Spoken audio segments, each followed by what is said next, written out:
So, Stephen, welcome back. How'd your time management plan go? I received the submission that you sent in, and yeah, it looked quite good. Looks like you were quite thorough, and it's got all of the components built out. But I just thought I'd check in how it went, how you felt it went. Yeah, good. Yeah. Good, really good. Yeah. That's good. Sometimes it's when people put that first assessment in when they haven't studied for a while, they can tend to overthink a little bit, be a bit nervous. But you did a really good job. Yep.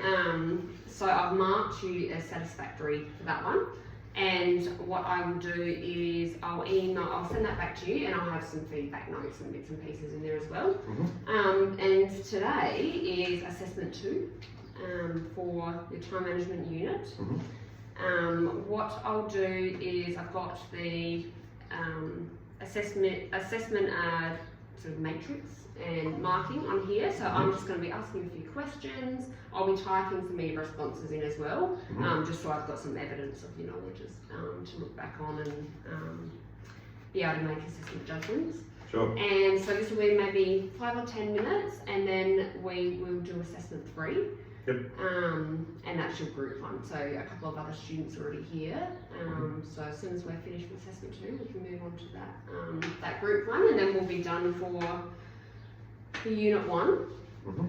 So your assessment 2 was the verbal questioning.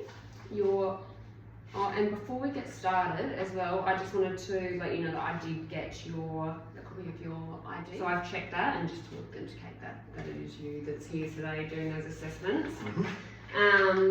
So assessment 2, if you want to just give me a summary of why using a list of tasks in a time management plan is beneficial. Say the question again. So within your time management plan, you had a list of tasks, Yep. and you also had timeframes and deadlines Yep. for each task. So if you just want to explain for each one, so the list of tasks and then the timeframes and deadlines, why each one of those is beneficial. So like having deadlines, well, they're good. Yeah. Yeah, they're easy. So like having deadlines good. Keeps you on task. Right, it keeps you on task, and it makes you more proactive than reactive. Yeah. It just helps with the flow of the day. Yeah. And what about your list of tasks? So why is that? So tasks, it's actually very important. So just when you're navigating so many staff members, by having tasks, it keeps certain people on track in the right areas. To achieve maximum efficiencies, really. Yeah.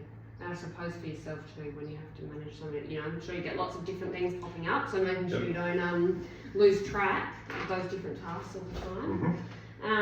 And when you sort of answered the next question too, which is explaining why you should use a to-do list. So using a to-do list when you're planning your job tasks, say for the day. I can imagine you've got a very big to-do list that needs to be done. So how do you use that when you plan each specific task that you might do each day? In a numbering system, so you start with the most important to the least important. So it helps you to prioritise what you need to get done. Exactly, a better word for it. So it really does help with prioritising. Yeah. So make sure that what really matters is done first, and then if there is time left over, that's when X, Y, and Z can be achieved. Yeah. And it's good to, I guess, when you've got a really big to-do list that you can break it down into each day, I guess. Break it up, make it a bit smaller. Yeah. And what about time frames? So why do you think that setting a time frame when you're actually completing a task is important? So different to a deadline, I guess, when it has to be done by, but I get that time frame is talking about how much time you would allocate or spend on a particular task. From a personal setting or from a staff point setting? I think for you personally. For a personal setting, I think, because I believe time is very valuable. So very valuable in different aspects, but also very valuable. So certain amounts of time being spent in certain areas, and having those things. It can also help push you a little bit more. Keeps you sort of on track, doesn't it? It does. It stops you being willy-nilly about certain situations. Yeah, I find it's good too for me anyway that I don't end up giving too much time to a particular thing that doesn't really need it as well. It's good. What about, do you use an online calendar or a similar app that helps you manage your time, or if you don't, how you might use one? Yeah, I do use an online calendar. It's actually technically it's an online calendar, I guess. It's a reminder system. So it comes in very handy. As an example, ordering on Monday, there are 4 or 5 companies that I do different orders with.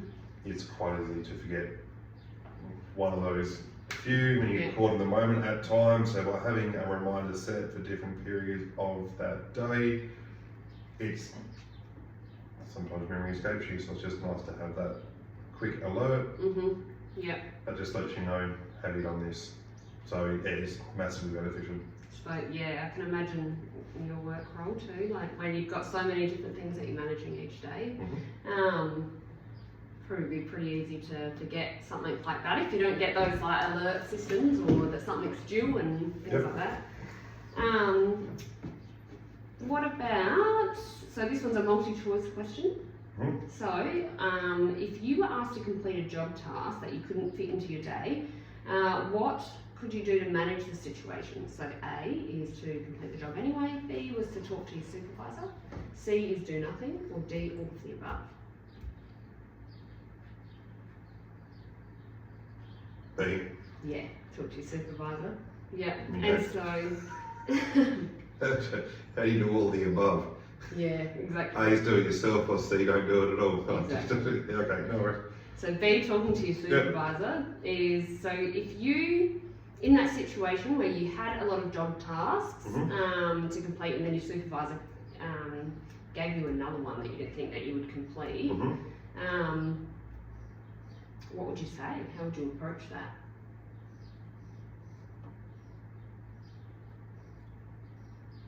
Approach supervisor and just let them know that at the rate we're going, there's a good chance this task is not getting finished. So perhaps if we could delegate one of the other jobs, depending on how we prioritise how important this particular job was, we would then have to call in somebody else or ask for assistance from somebody else within the organisation to help out in another area, to free up a bit of time in order to get this certain task done. Yeah, sometimes you just have to have that help, don't you, to relook at everything that you've got Help on is very important. with your workload and see what you can adjust.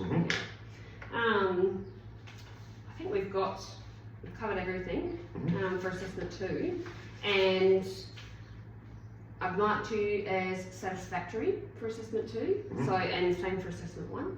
So you're satisfactory for both of those. And I will do the same thing, send you an email with your assessment marking for both of those and a bit of feedback. And that'll be it for today, except for our group discussion that we'll do in a minute. We'll get the other students in and go ahead with that. Sure. So, well done. Good work. Thank you.